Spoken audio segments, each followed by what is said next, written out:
Hello, good afternoon, everyone. It's Dr. Shiva Ayyadurai, and we have a very, very important discussion today on a set of mathematical analysis that we've done that reveals some unfortunate truths about our U.S. voting systems. And specifically, we're going to be reviewing the Michigan voting results in 4 counties. So we're going to wait for people to join.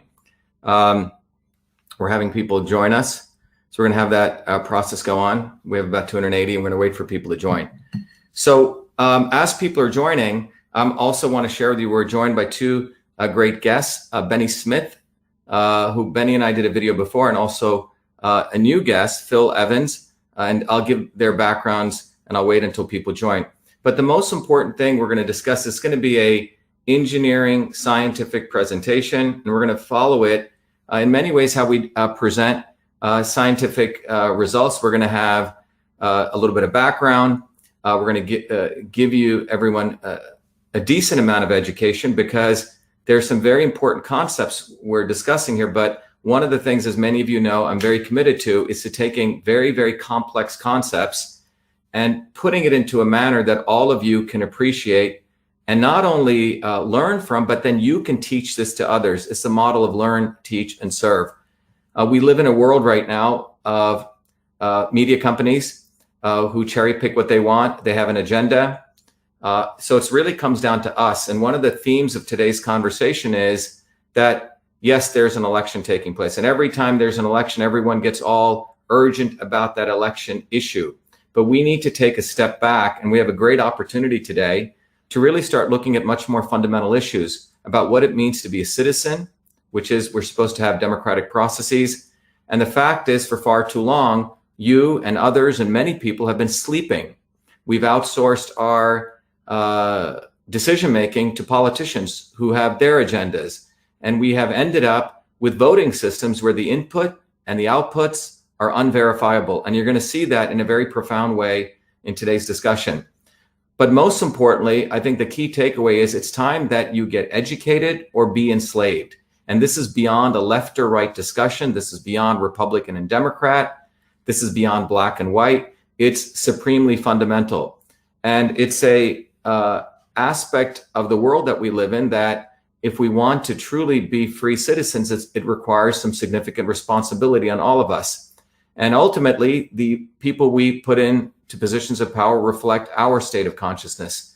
So the goal here today is to elevate people's consciousness. And we have an incredible learning opportunity. Life rarely affords us these kinds of opportunities, but we have that opportunity. You have people here, many of you know who I've talked about before, and many of the people who are involved in many of the various things I do. But today, I can assure you that you're going to get an educational lesson. So listen carefully.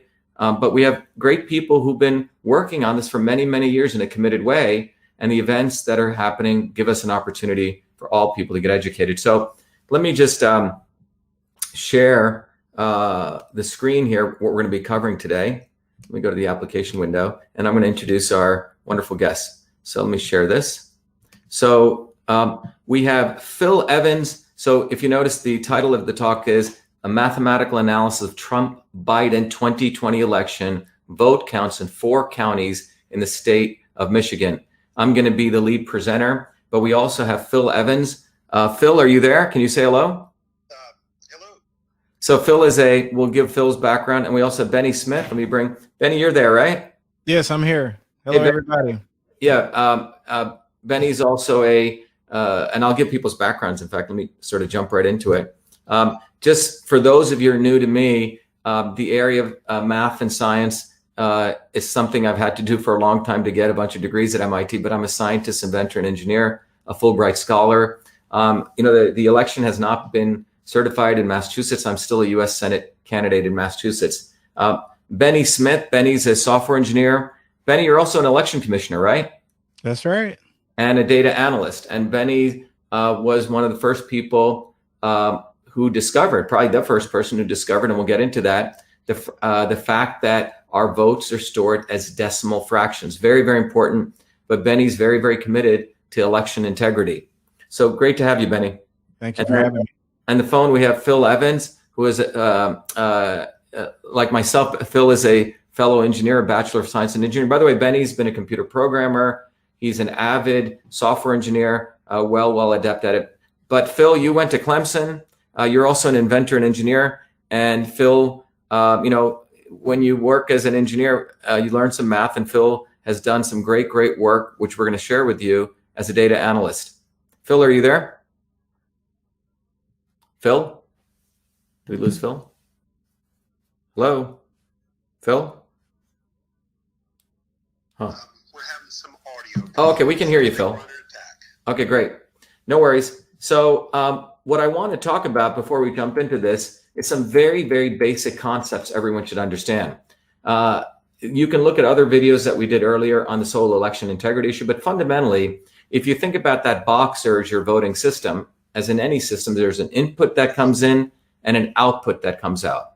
And evidence is something where it's the inputs and the outputs should be unambiguous. So you can predict in a very clear way. Evidence is fundamentally unambiguous predictions. And what you'll realize is in the current system that we have, the input to our voting systems, we don't have voter registration card. We don't really have authentication. Some places do. We don't really get receipt to the person that actually voted. So you don't really can prove that it was you who came into that precinct and voted. So you can't really prove that. And the conclusion is there's no definitive proof of your voting. So the input here, you could argue, has some issues with it. The other part is the output. So for example, we're assuming that the output actually reflects what took place in the voting. So for example, if the input was 30 voters came in and 10 voters voted for A and 20 voters voted for B, the out should be 30 votes, 30 ballots. And in fact, in the machine counted votes, we'll talk about their ballot images. So if 10 votes for A, so you should get 20 votes for B. All of this is true under the governing principle that the system cannot change the output. Okay, now if that is possible, then there is ambiguity since the output can be manipulated, which means that the evidence is not evidence. So simply put, you get some inputs coming in. What we're saying today in the United States voting systems, the inputs are not unambiguous, and the outputs, as we'll see shortly, can be manipulated. Okay, but we assume that the inputs are clean and the outputs are clean, and that's what we all want. Ultimately, all of us as Americans, as for any free people, we want election integrity, and that's what ultimately we want to get to. Again, just to review, ballots can be hand counted. People actually review them. They look for your little hand counted ballots, or they can be machine counted. They convert your ballot in the machine counted into an image, which is called a ballot image. And those ballot images are then tabulated. So in that incident, when it's machine counted, to be clear, ballot images are not something trivial. They are the ballots because they are what is counted. Unfortunately, many of the states, Benny, correct me if I'm wrong, many of them are getting away not saving these ballot images. Am I right? Yeah, there are places where there are pending lawsuits to force the states and the county to preserve those ballot images, but for the large amount of the population, they were destroying them. Yeah, and we noticed that in Massachusetts, where when we found in our case, we just want to know, we saw some serious irregularities, and we found out that the ballot images are actually destroyed or deleted. And Massachusetts has a policy. They claim their statute allows them to do that. They've never cited it. They've never showed it, which violates federal law. Because, when I ran as a federal candidate, you have to save those for 22 months. The statute says all records generated in connection with the election must be saved. So if the ballot images are what's counted and you want to question the count, well, you have to, and if they don't have the ballot images, then it basically leads to that election process is null and void unless they allow you then to go hand count. And they make hand counting very, very difficult. Am I right, Benny? That is correct. Yep. So what I want to also talk about, we reviewed this before. Benny and Bev Harris were instrumental in this. There is a feature in the voting systems, which we'll come back to, called the weighted race feature, which went in back in 2001. As far as we know, Bev Harris brought this up, and it's a feature. It's in the manual.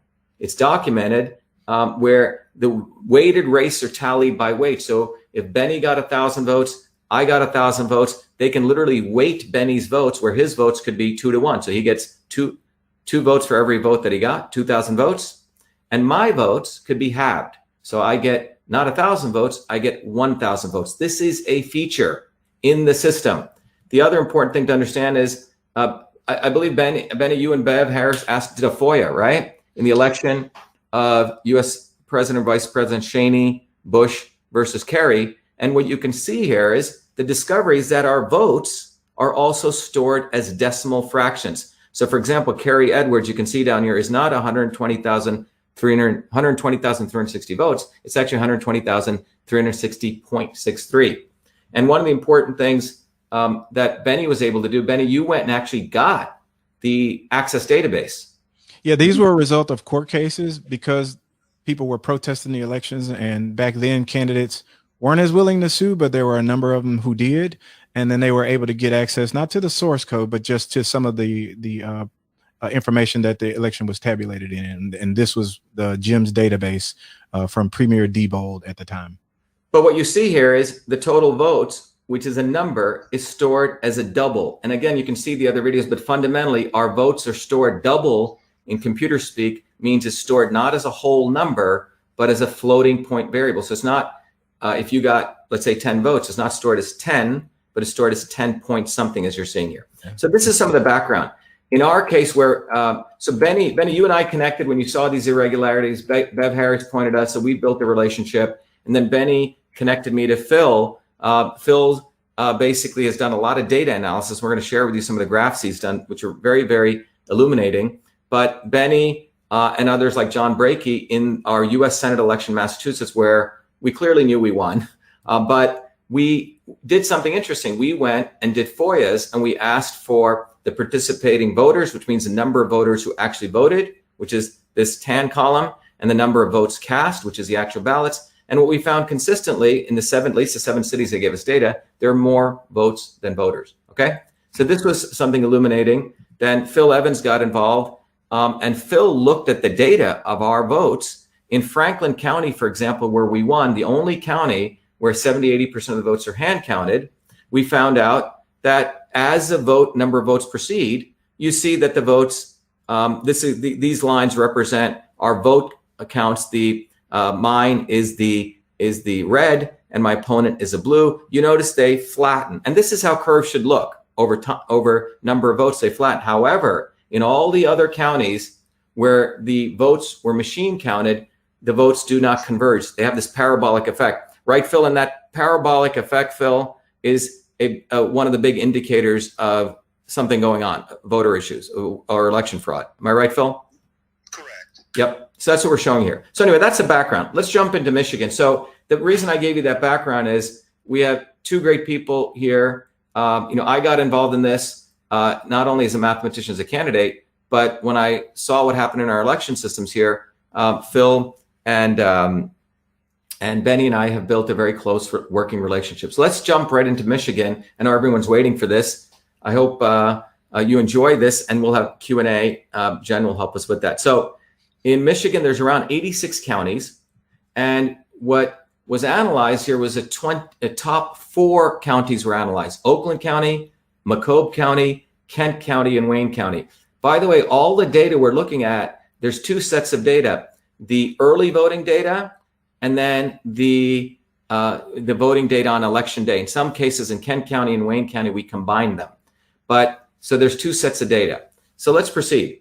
Now, the executive summary, this is what you're going to get out of this. So if you need to leave right now and you got to run off to do something, the conclusion of this, which we like to present up front, is that there are 3 major counties that were analyzed out of the 4. Trump's margin was reduced by a minimum of 138,000 votes. I'll repeat that. President Trump's margin was reduced by a minimum of 138,000 votes.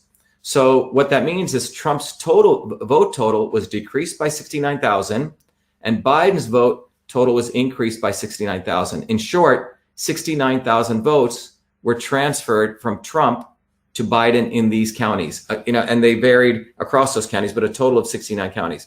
The other piece is this quote unquote transfer was done by a computer algorithm that linearly transferred. What that means, it transferred votes in a proportional basis. For example, the more votes got transferred from Trump to Biden, interesting enough, as you went to precincts that increased in Republicanism, which means there were more Republicans in that precinct.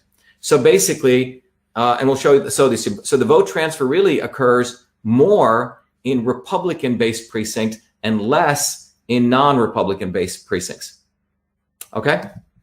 So again, a little bit of background. In Massachusetts, we have one type of voting, but in Michigan, as I've come to learn, there's two types of voting. One is you can just go vote for an individual candidate. You walk in, you can say, I'm going to vote for Biden or Trump or candidate A or candidate B. Typically, independents may be like this. Or there's another thing called straight party voting.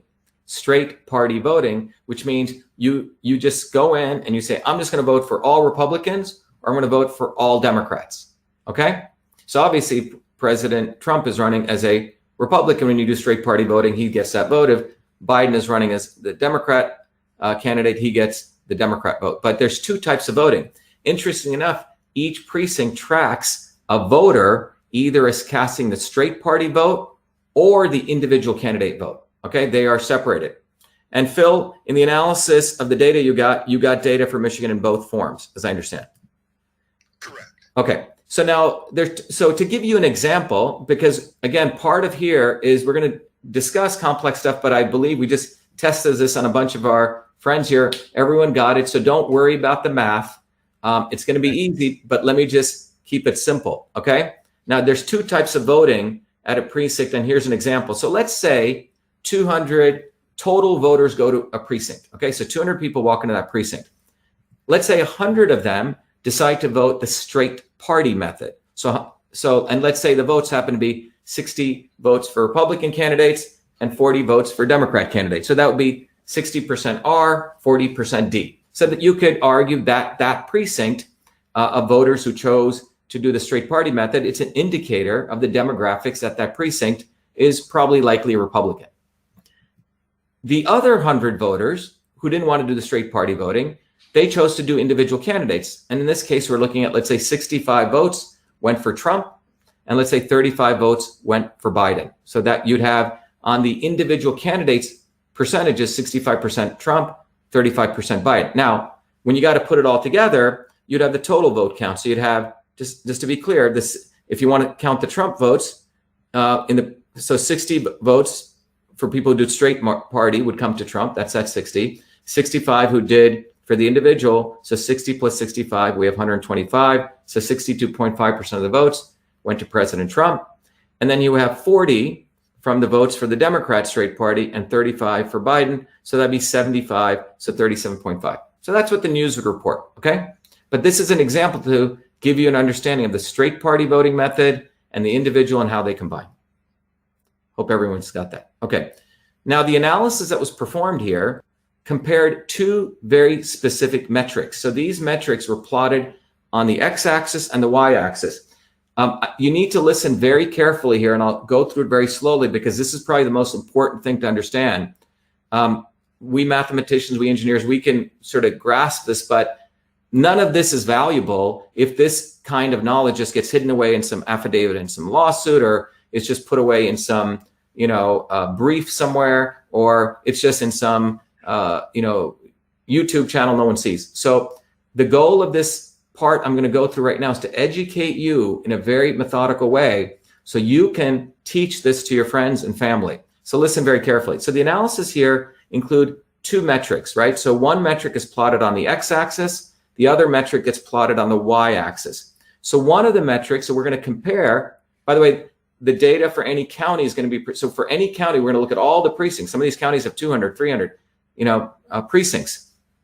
And for each precinct on the x-axis, we're going to look at the Republican straight party votes, okay? For precinct, how many Republican straight party votes were there?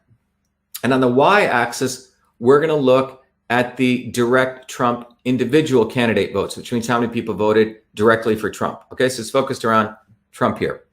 So plotting on the graph, again, to be clear, on the x-axis, we're going to have Republican straight party vote percentages, right? And on the y-axis, we're going to have the difference between the percentage of people who voted for Trump and the individual candidates vote minus the people who voted straight Republican percentage votes. And this will get clear. So consider this case. let's say 60%, let's say the vote in a particular precinct was of the people who voted straight party vote, 60% voted Republican. Okay, so that number would be 60%, which you would plot on the x-axis. And let's say for that same precinct, the individual percentage vote count for Trump was 65%. Okay, so what would you do? On the x-axis, you would plot 60. But on the y-axis, we're going to take the 65% minus the 60 to get 5%. Okay? Let me repeat that again, and I'll show you through on a graph. So if you look at that number, so on the x-axis, we have the Republican straight party vote. And you can see here, in this example, right, 60% is plotted.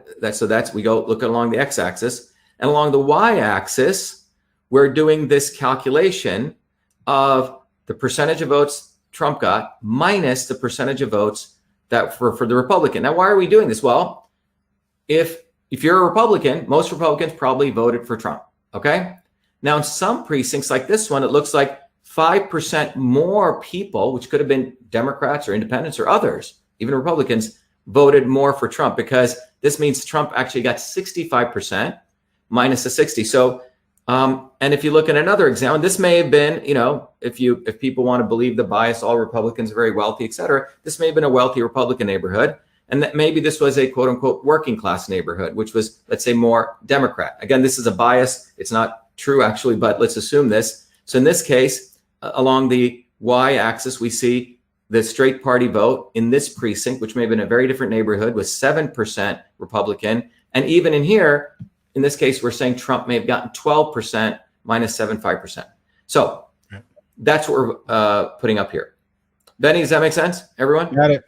Okay, I know you guys have seen this. The blue dots are precincts, so yes. That may be a little bit. Yeah, so just to be clear, every blue dot is a precinct. So in the normal case, if you look at this, if the center line, the red line, is Republicans, okay, straight line, because the reality is that anyone who voted Republican probably voted for Trump. So if you look at all these precincts, they should hover around 0, right? So for example, any one of these Republican straight party votes, if you looked up and you looked at what the Trump vote was, it should be close to 0.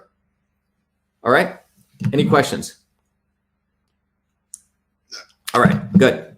So now let's take a case where maybe Trump, and there's some evidence to this, was actually doing better than people are voting just for Republican candidates. Maybe he was getting more votes from others, okay? In that case, a graph would look like this, right? And this is a situation where Trump is more liked than Republican Party candidates. So if you were just a straight Republican Party candidate, you'd be at 0. But you notice these precinct data saying that, hey, Trump was actually liked more than the straight party, than the general Republican slate that was running.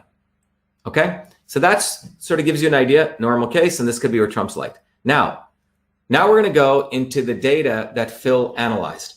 And so what Phil, by the way, as this says, so we have a graph here, which is one of these graphs. Again, the x-axis is a Republican straight party vote by precinct. Again, the y-axis is calculating the Trump vote minus the Republican, right? So what do you see here? You see something quite profound. By the way, as Benny said, every blue dot is a precinct. So we probably have in Oakland County, Phil, do you know how many precincts? I don't want to count here, 1, 2, 3, 4. I'm going to probably like 300, 400 precincts. I'm just guessing. But there's hundreds of precincts here, okay? So every blue dot is a precinct here. And what you're seeing is, as you move from left to right, which means the left is low percentage of Republicans. So these communities over here on your left are low percentage of Republicans. And as you move to the right, higher percentage of Republicans demographically. Now, what's fascinating on this graph is common sense would dictate that as you moved across, you shouldn't see it go down. What this is saying is, for example, if you look down here on the bottom right here, this is a community that 80% or 75% of the people voted straight party Republican, which means 25% voted Democrat. But Trump is nearly 20% less than the mean here, or less than the Republican slate candidates, and so on. And more importantly, if you look at this data, it's not scattered. It's a beautiful line. Let's look at the closer at this. So if you just look at the left part of this, so I'm looking at less than 20%. So these are communities, precincts, where they're less than, you could argue, 20% demographically Republicans. And if you were to draw a line, an average, you see it's around 7%. So in this case, in those communities, even though they're not Republican, could be Black communities, minority communities, working class communities, Trump is more popular than other Republican candidates by about 7%. Okay, that's eyeballing that. So I hope that's clear. However, if you look in communities as Republicanism increases, Trump's votes go down. And they don't just go down in a random way. If you draw this beautiful center line, they go down in a very linear way. As more as precincts have more percentage of Republicans, Trump loses more percentage of votes in a linear fashion. Okay, which means in a way that graduates with the percentage of Republicans. Okay, so this is quite fascinating. In fact, it's highly unlikely. And so let's take an example. So we're going to take, again, we're looking at Oakland County. And by the way, these are early voting. Okay. And I'm going to take this data point right here. And if you look down, this data point's around 45%, which means 45% of the people in this precinct decided, of the people went straight party Republican vote, 45% voted Republican, which means 55% voted Biden. By the way, I'm taking a case here. So we want to be objective. This is a scientific engineering presentation. We don't want to choose Trump or Biden. Some of my Trump people say, hey, how come you don't want to show Trump got more votes? We don't want to do that. We don't want to bias the analysis here. But here's a vote where it's basically 45% of this precinct is Republican, deduced from the straight party voting, and the 55% is Democrat. Okay, so let's assume this is an example. We don't know the exact numbers, but Phil could probably look it up. But let's assume in that precinct there were 2,000 votes. Okay, 2,000 people actually came in and voted, to be specific. Okay, so 45% means 45% from where came from the Republican straight party voting. And if you look, because this number is minus 20 and the x-axis is plotting whatever Trump got minus a Republican, you can calculate Trump got 25%, right? 25% minus 45. So just to be clear, in that precinct, 45% of the people, of the people who did straight party voting, 45% were Republicans. So you could say 45% of that precinct is Republican. However, when you looked at in that precinct, what percentage voted for Trump? It was 25%, which means 20% less than what you would think, which means from the zero here. So if you just do the numbers, again, just to make this very tangible, if that precinct had 2,000 voters, and let's say 1,000 were straight party voters, so the Republican candidates would get 450 votes from the straight party voting, because 45%, and the Democrats, that obviously the difference of that, get 550 votes. Okay, so that's the straight party voters. Now, let's say the other 1,000 voted individual. They wanted to choose their own candidate. And we're assuming, or not we're assuming, in this example, if you look at that curve, it's got to be 25%. So 250 voted for Trump and 750 voted for Biden. So in this case, what would AP News report, or CNN or Fox? They would look at this data for that precinct. They'd say, okay, Trump got 700 votes total, because 250 from individual candidates, 450 from the straight party voting, that's 700.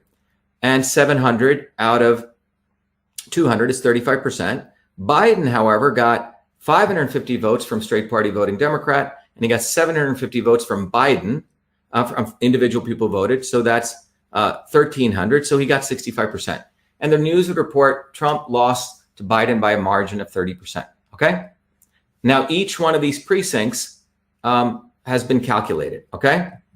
So now let me point you to this analysis. So now the concept of in the fact that 45% of people are Republican, Trump only got 25% votes, is a little bit odd. So let's, for the sake of analysis, assume he also got 45%, the same number. That means a curve would go up to here, right? It'd be at the 0 point. And just to, again, make sure you're understanding the fundamentals. So let's say this point is 45% 0, which means that 45% votes from the Republican straight party voting, but Trump also got 45%. That's what you would assume if the Republican candidate is in alignment with the Republicans, okay? Now, if that precinct had also 2,000 voters, nothing has changed here. 450 for Republicans, candidates 550. But here, what you'll notice is Trump now picks up an additional 200 votes, right? Because he got now additional 20%, so he gets 450. Biden's at 550, okay? Changes a little bit the dynamics. This is very important to see this dynamics. And what you see, AP News, in this case, report, Trump got 45%, which is 900 votes out of the 2,000, and Biden got 1,100 votes, which is 55%. And the news would say, well, Trump didn't lose by that much. He didn't, in this case, lost by 30%. They say he lost by 10%, okay? However, when you really put this graph and this together, the net of it is what you find is this truth, which is an orange, that 10% of the Trump votes, if this was down here and it should have been up here, were given to Biden, and 200 votes were taken from Trump, and 200 votes were given to Biden. So total of, so this would mean 10% of Trump votes were given to Biden. All right. So what Phil did, Phil Evans, he did this for every precinct, and he found out when you really bring Trump's votes, what we think the pattern should be around the straight party vote line, you find out about 20,000 votes were taken from Trump, and 20,000 votes were given to Biden for a 40,000 Biden lead in the Oakland early voting, okay? Just one county. So that's what you see here. Now, more importantly, if you notice, I've drawn these orange lines. So what you notice is this phenomenon, if you actually look below 20%, Trump was actually getting more votes than Republican candidates, right? All the way up to 20%, you see he was getting close to 7% more votes than his other Republican counterparts. But for some reason, which we'll talk about, right at 20%, it looks like his vote counts start getting linearly reduced. And if you look at this curve, and I've looked at lots of curves, Benny, you've seen a lot of these curves, Phil, right? Any one of us who's in the pattern analysis business, when you see this, it's immediately, if you look at these, you say something's up, okay? This is too structured, right? Too perfect. Yeah. What is that, Benny? Too perfect. Too perfect, okay? You don't, we in data analysis, pattern analysis, if you're in AI, you look for features like these because it lets you build an algorithm, right? This is easy. So this beautiful curve hits flat and boom, it drops in a nice linear fashion, as though an algorithm was there. As you went across, votes were getting cut by Trump. And that's what we see here. And remember, we've talked about it. The election systems, going back to Diebold, right, Benny? They have the feature of being able to manipulate vote counts from one person to another. It's called the weighted race feature. So you see it here. Now, is it only in Oakland County in early voting? Well, let's look here. Here's election day voting. Right, Phil? This is election day we're looking at. And you see the same thing. Election day, there's around 20,000 votes. 10,000, Trump's votes are reduced by 10,000, and Biden's votes were increased by 10,000 here. But look at this pattern. Same thing. It's around 7%, and boom. Okay? Slope looks pretty damn close, doesn't it, Phil, Benny? Yep. Looks very, very close. Okay? On a different time. The reason this is important is this is in one time period. So temporally, we're going to look at temporal, which means by time, and spatially. So temporally, we're looking at one event before election day, early voting, and this is after early voting. You see the same feature. All right. Now, let's go into a different county. Is this only in Oakland? By the way, Oakland is one of the biggest counties. And by the way, I want to put both of them together. You see that in this, when you add it all up, 60,000 votes increased Biden's lead, right? So a total of 30,000 votes were reduced for Trump and 30,000 votes were increased for Biden. So Biden's margin increased by 60,000 votes. All right, so that's Oakland County. Now let's look at a different county. Again, spatially, we're going to a different place and a different time, early voting, Macomb County. Here, there were 28,000 votes. 14,000 were taken from Trump, 14,000 were given to Biden. And what do you see here? Well, in this case, Trump actually does even better. He's almost at, what does that look like? About 12%, Benny? 12%? 12%. And then here, this kicks in around at 25%. Yeah. Okay, but same sort of slope. Okay, so they start eating Trump's votes at this point, but he's doing better in these counties by 12% more than the Republican Party candidates. Okay, he's doing better. Now let's go over here to Macomb County on election day. Okay, same feature you see. In fact, he's doing really good here, up to 22%. Right, Phil? That's what that looks like. 22. Right, in the election day voting. All right. Yeah, it looks like 22% on election day. In the non, more democratic. Phil is telling us. I think he's looking at the graph. What'd you say, Phil? Well, I was looking at the export. Yeah, you're right. Yep. Yeah. And then again, it drops precipitously when right around here. Okay, but same feature, same algorithm is in place.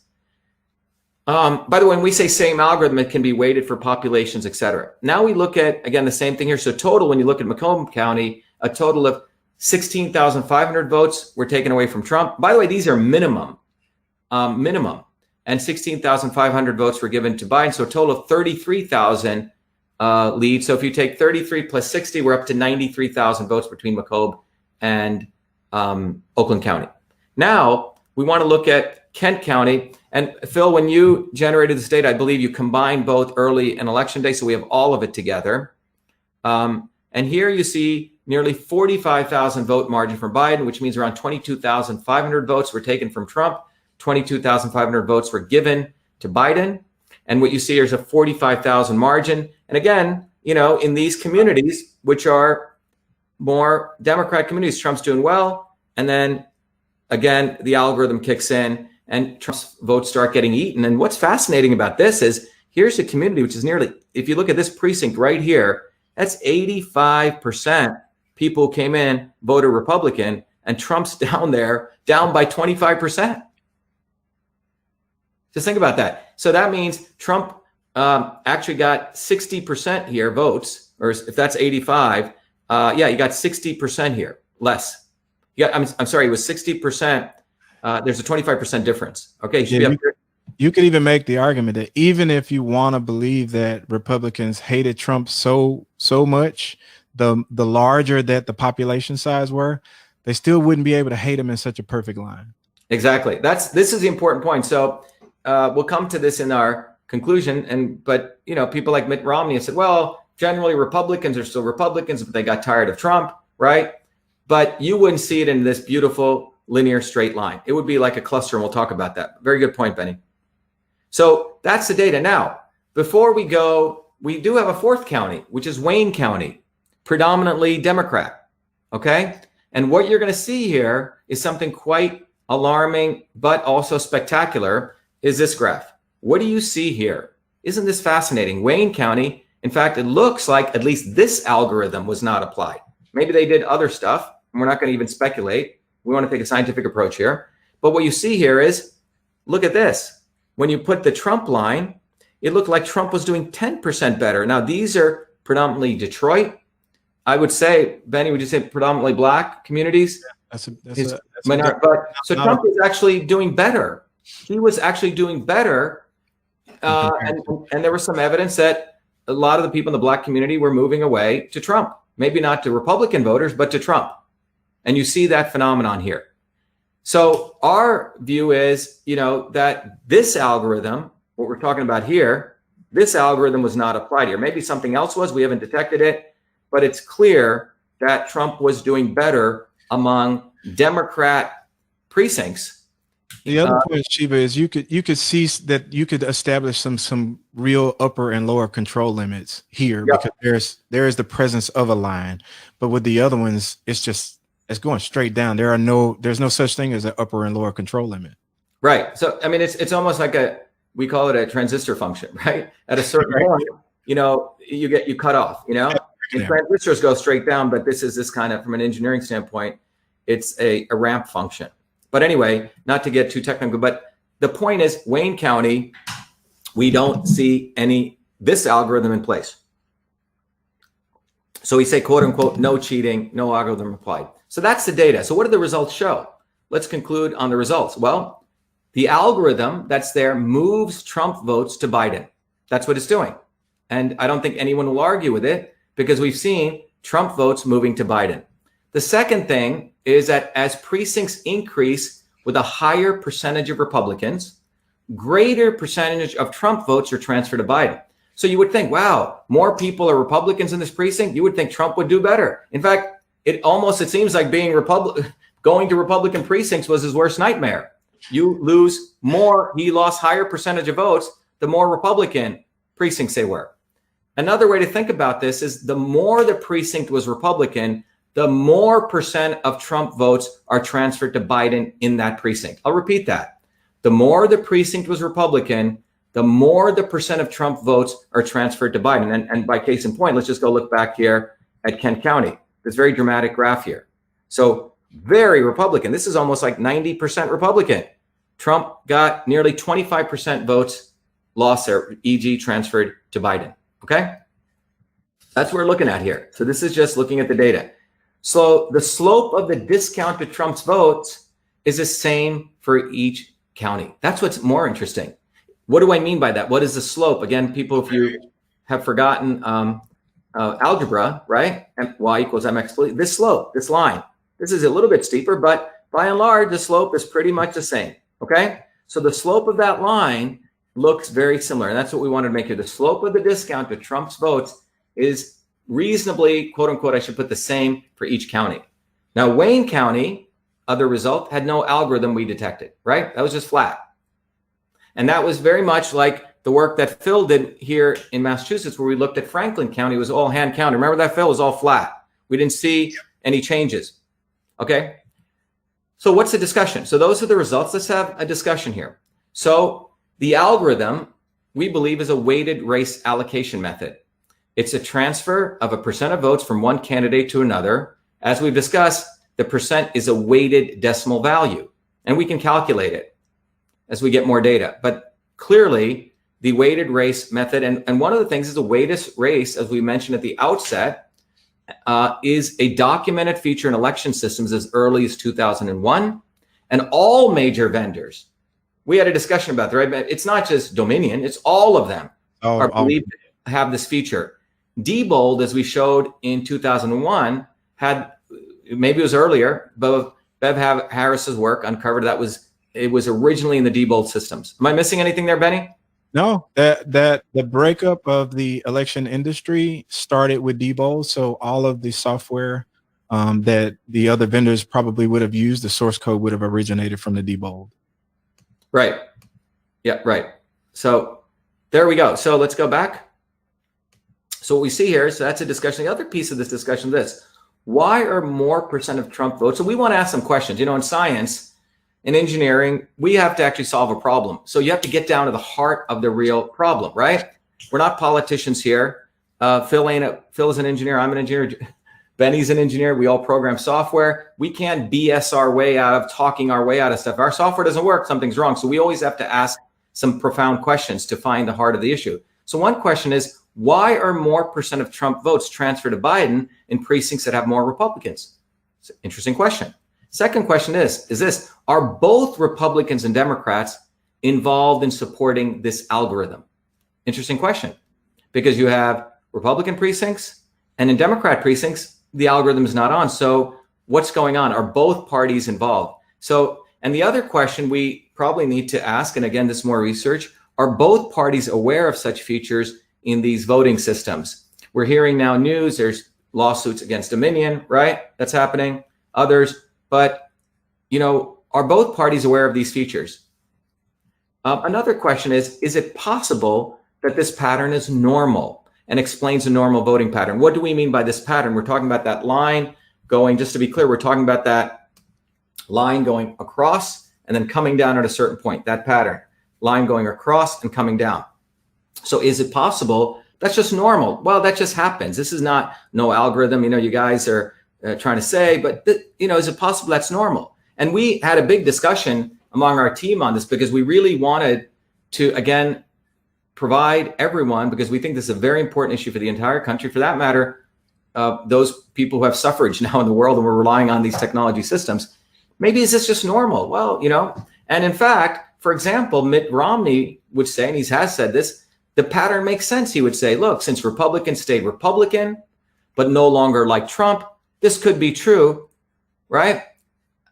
This could be true. However, if that's the case of what Mitt Romney says, look, Republicans broadly are still Republicans, but there's a percentage of them, across the board who just don't like Trump, right?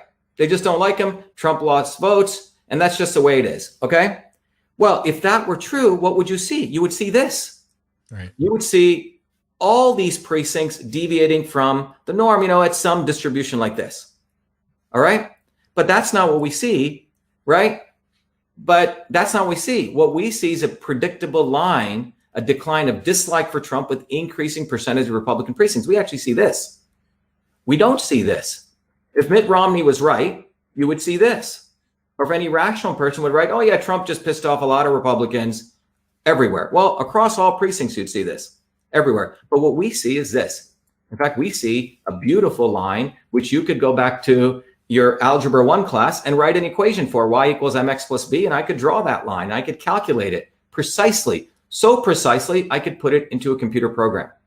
That's how precisely I could do this. And I'm sure we could do this in any function, probably in 5-10 minutes. We haven't gotten there yet. Any software engineer listening can do this. So just to be clear, Mitt, if you're listening, if what you were saying, Mitt, that would sure be like this, but the reality is like this. And I think Mitt would probably find this a little more, I would be illuminated if he could answer this in some normal means. So given that this predictable linear decline of dislike increases, it makes no sense, right? This makes no sense unless a computer algorithm was in place to lower Trump's votes as a function of percentage of Republicans in a precinct.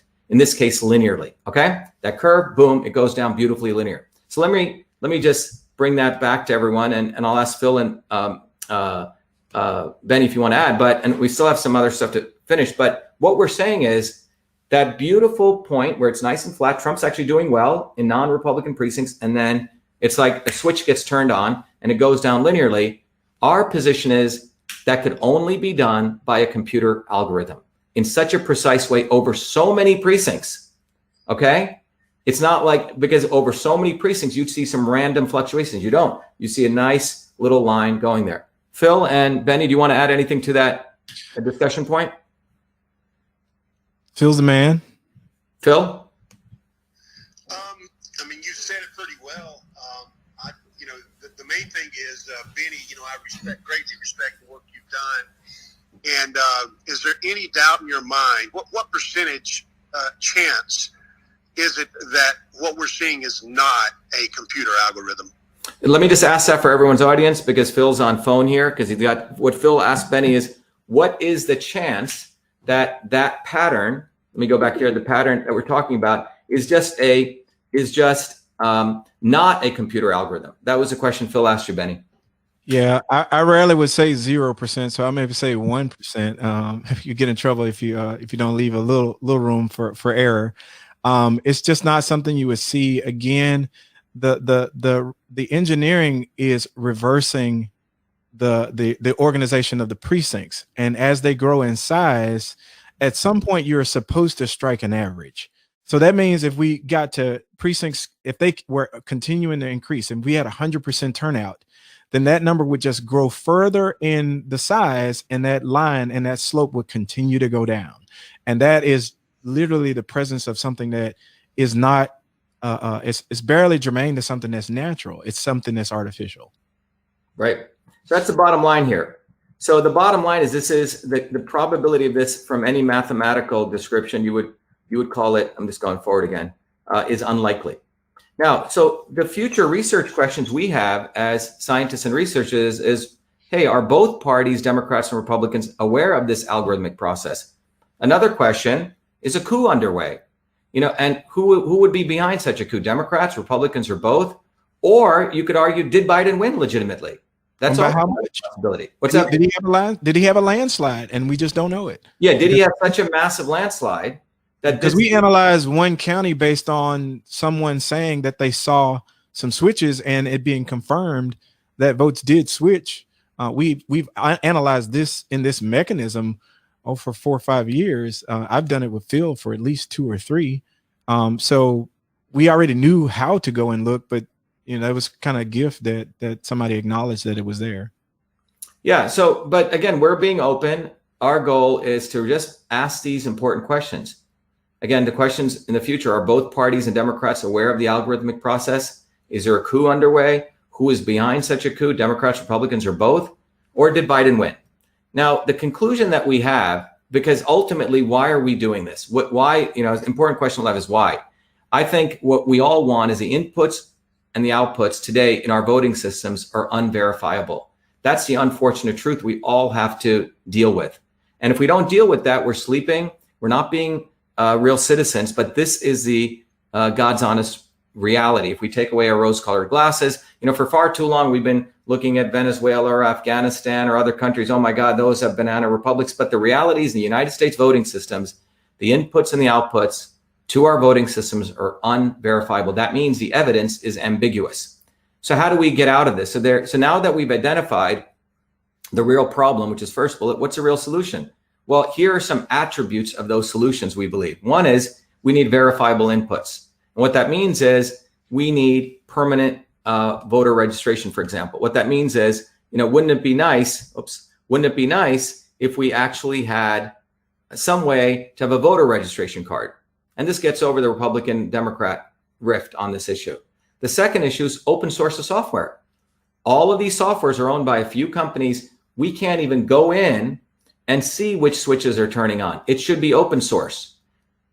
The third is hand-marked paper ballots. And Benny, do you want to speak to that? The difference? Yeah. The hand-marked paper ballot is such a viable solution to this, because if at any point you want to remove the computers from the process, you can still arrive at an output. That is a true input. The voter intent is enshrined with hand and eye coordination. Yes, there will be some errors and we can use software to help us with that. But computers they work best when they are automating processes. Anything that's repeatable can be automated. And the process of repeating voting happens over and over again, and it lends itself to automation, and such automation that we can see why a pattern or an algorithm like this. And again, that the documented feature of a weighted election is such a bad idea. And the only thing that can verify to us in a black box is the input. And if we can't know if a weighted election was conducted. It's a feature, it's not a bug. So the only way we could get back to that is for the citizens to be able to remove the computers from the situation. I think in Michigan, what happened was they saw that something was wrong. They bypassed the computer and they hand counted it. And then they got to the true number. Well, who would think that to get to the true number, you could remove the computers to do so? Right. And we noticed that here, Benny, in Massachusetts, right? The hand counted county, a beautiful flat curve. And then in all the other counties, we're losing nearly 50% of our votes.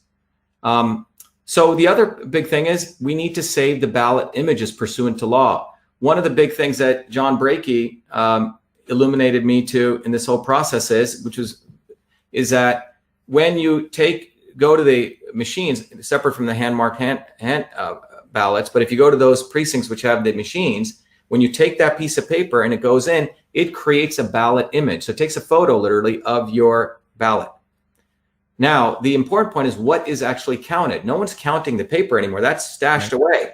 What's actually being counted is that image. The machine looks for your dot or your lips, and it's counting it.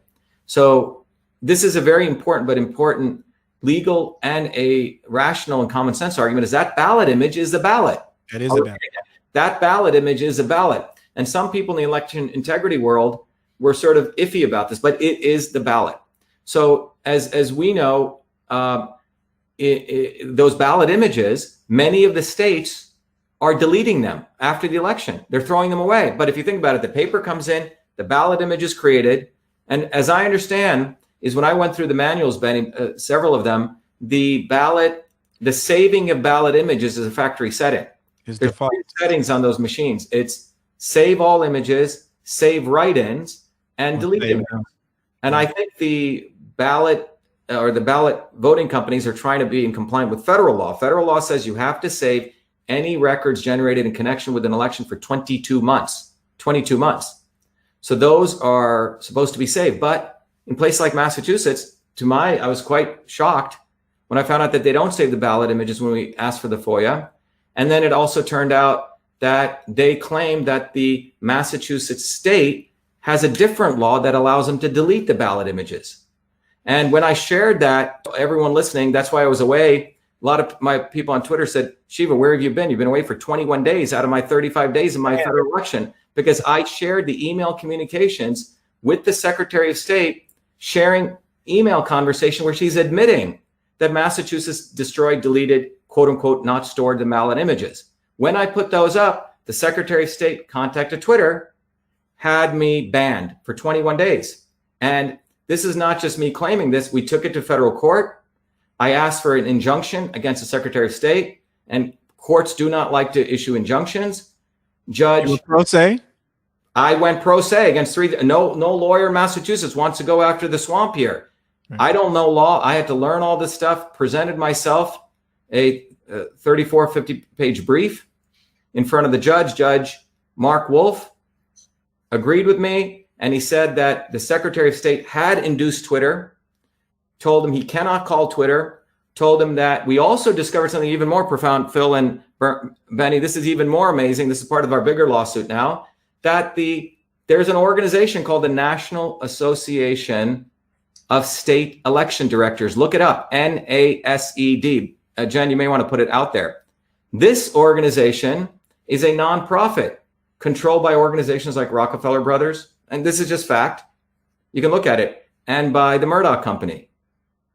Okay? Those organizations control the NASED or fund them, and the NASED also contacted Twitter to have me taken down because I was asking the question about this very important integrity issue that I was concerned about, which was, where are my ballot images?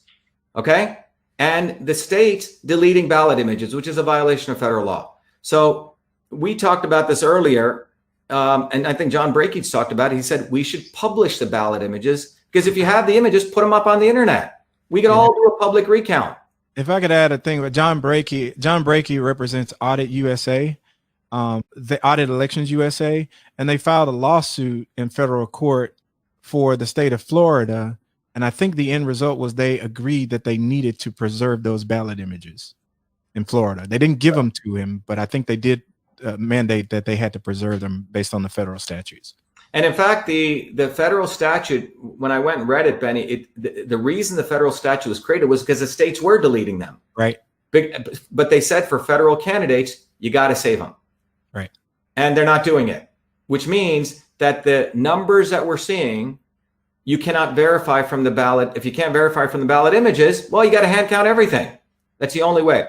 So the sixth part of this is we need to have automatic audits, which means the election should be audited in real time. All elections, we shouldn't have to wait if there's a problem. Just like I think all of us, I run many companies. I go through audits. If I'm publicly traded, I got to audit. It seems like the publicly traded companies, we have to live through a very different standard than the United States government when they do campaigns. They don't even have to get audited, only when there's an issue. But typically when you file your S1 for a publicly traded company, or if you're a public company, you have to be audited on a quarterly basis. I would argue that I earned my stripes as a developer because I was doing it in finance, and they were routine audits. So they want to be able to drop a parachute in the middle of a scenario, and you can walk them back to the beginning or walk them to the end, and that's just something that just does not happen in elections. Yeah, it's quite profound, and I don't know if you want to add to that, Phil. That the fact that in one of the most important things where counting is involved, because remember, all these people do is just count. We're counting exercise.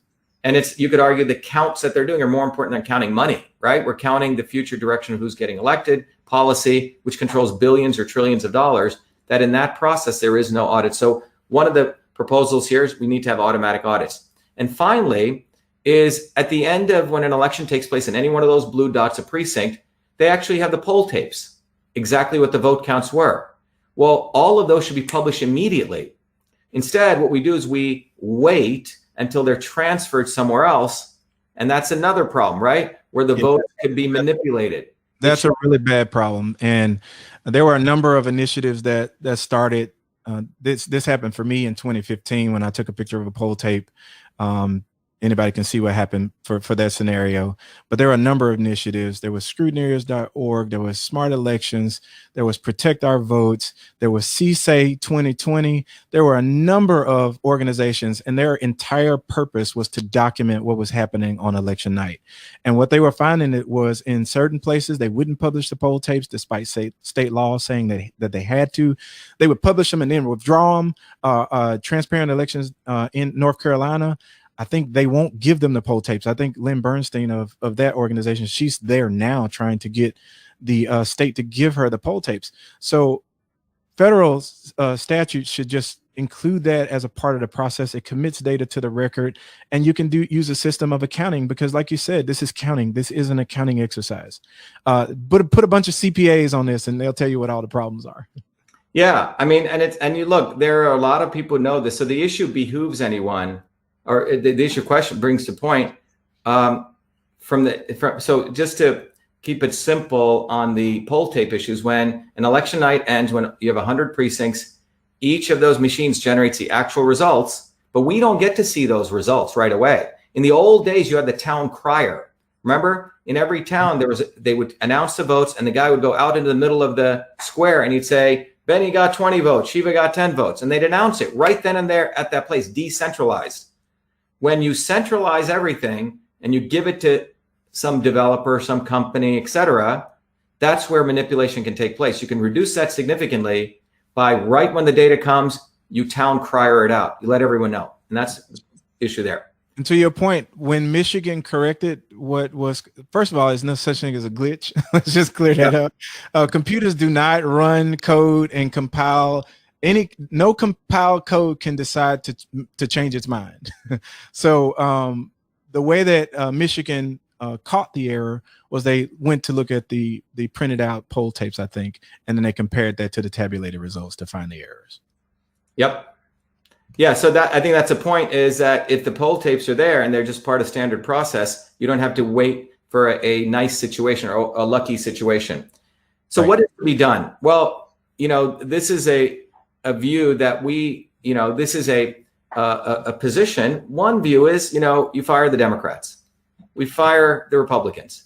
And our view is that working people need to unite. What's that, Benny? Bottoms up. Bottoms up. Because, when we started putting this together, oh my God, will Fox cover this? Oh my God, would Laura Ingraham cover it? Oh my God. So many people who discover some inequity in the world, you always think, oh my God, I got to get this person involved. And we've been, by the way, just to let you know, in the last 24, 36 hours, I've been getting calls from everyone. I'm not going to reveal who, but our view is what have these people been doing for 20, 30 years? I find it hard to believe that people in the centers of government, Democrats and Republicans, did not know this was taking place. So our view is to be safe in the interest of we, the people. That's why we decided to do this data directly to all of you. We did not want to just publish in some report, give it in some affidavit to some fast-talking lawyer who was going to say, well, we're going to publish it here, and then it probably gets put into somewhere, or they take it and they do a movie on it, and then, or they try to go on some evening news and talk about how they discovered something. Our view is we, the working people, need to unite. All of you seeing this should take this, study it, and push it out on your own. We don't need the news media anymore. You know why? Because they're all part of it. When you look at the fact the NASCD, National Association of State Election Directors, is a nonprofit funded by the Rockefeller brothers. You can go look it up. Funded by Quadrivium, which is run by the two Murdochs.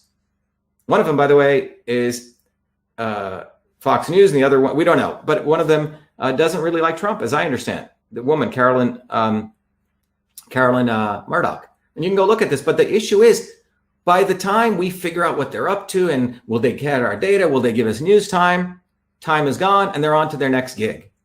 The issue that everyone needs to understand, we need to fire the Democrats. We need to fire the Republicans. We as people need to unite. So this presentation here should be something everyone should share with your families, with your kids, with your neighbors. Bring them in, share it, and then you guys teach it. We made this in such a way that it's very, very accessible and relatable and, frankly, educational. And so our issue is thank you. And thank you very much. That's what we need to do. We need to move forward to recognize that we need to build something that is truly in integrity with who we are as people that this country was supposed to be built on. Freedom, a voting system that has integrity. This system is also supposed to be built on people actually work for a living. Benny works. Phil works. Phil's an entrepreneur, has created many interesting things. I work. We don't get paid for any of it doing this. None of us. We get a lot of trouble for this too. Yeah. There are people right now, Benny, who've been calling me, oh my God, election fraud. Shiva, I got money for this. You want money for this? There are people trying to make a business out of election fraud tabulation work. That's one thing. But the point is, we need to go back to we the people. And I hope this was valuable for everyone to understand. Phil, do you have any other points? Open floor for you, Phil, Benny. You guys want to share? I just want to thank you both for the opportunity to show my work. I've been kind of locked up in a cave for about 10 years and had a lot of times where I felt 100% that machine algorithms were causing the anomalies I was looking at. So it's sort of vindicating to finally get this out. And thank you very much. Yeah, thanks, Phil. Yeah, it was to me, it was interesting because Phil and I were speaking earlier. Now, in a previous life, I used to do pattern analysis algorithms, watching sleep patterns, all this stuff. And when this election came, it was great to find Phil because he was still doing that stuff, coming from an engineering background. So it's like you had a whole resource. So I could still go out there and educate people, and Phil could focus on generating the data. And I think it's been a great collaboration. And then Benny, you're a software engineer and an election commissioner. So this is something very important to what you do. Yeah, I'm glad to have worked with you guys. When I started this journey back with Bev Harris and blackboxvoting.org, everybody wanted to say that, I didn't go to college, so I'm just a high school graduate. They really said, you don't have the credentials. And I was like, my calculator just like yours. So a lot of people didn't really pay it a lot of attention. I said, it's there, and it seems like a gift that keeps on giving every election now. And I think a lot of it didn't go across because it was actually to the heart of the matter, where people like to be solutions in search of problems. But this one is a solvable metric. And I would just say to the people who think that we are completely off base, prove us wrong.